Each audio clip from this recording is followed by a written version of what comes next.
23 नवंबर को कार्तिक पूर्णिमा है। हिंदू धर्म में इस दिन का खास महत्व है। इसके अलावा सिख धर्म में भी इस दिन की बहुत अहमियत है। कार्तिक पूर्णिमा के ही दिन सिखों के पहले गुरु नानक देव जी का जन्म हुआ था। इस दिन को गुरु नानक जयंती और प्रकाश पर्व के रूप में मनाया जाता है। सिख धर्म के लोगों के लिए गुरु नानक जयंती एक महत्वपूर्ण और बड़ा पर्व। गुरु नानक जयंती के अवसर पर आइए जानते हैं गुरु नानक जी के जीवन से जुड़ी कुछ अहम बातें। गुरु नानक देव जी के पिता नाम कालू बेदी और माता का नाम तृप्ता देवी था। नानक देव जी की बहन का नाम नानकी था।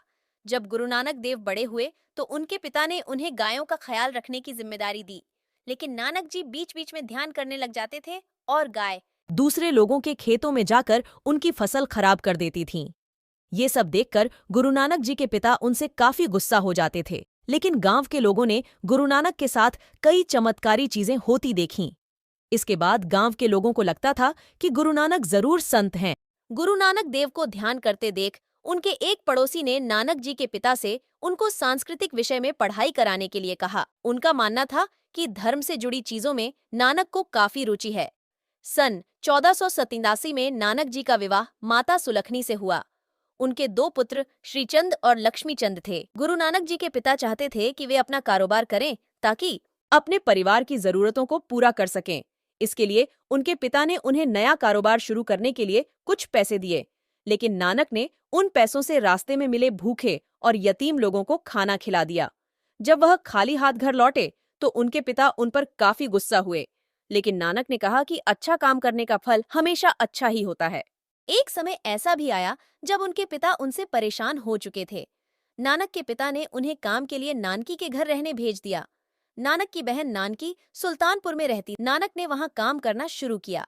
कुछ दिनों के बाद नानक की मुलाकात वहां एक मुस्लिम कवि मर्दाना से हुई। वे हर सुबह काम पर जाने से पहले उनसे मिलते और नदी के किनारे बैठकर ध्यान। ये देखकर वहां के लोगों को काफी आश्चर्य हुआ कि दो अलग धर्म के लोग एक साथ कैसे ध्यान कर सकते हैं।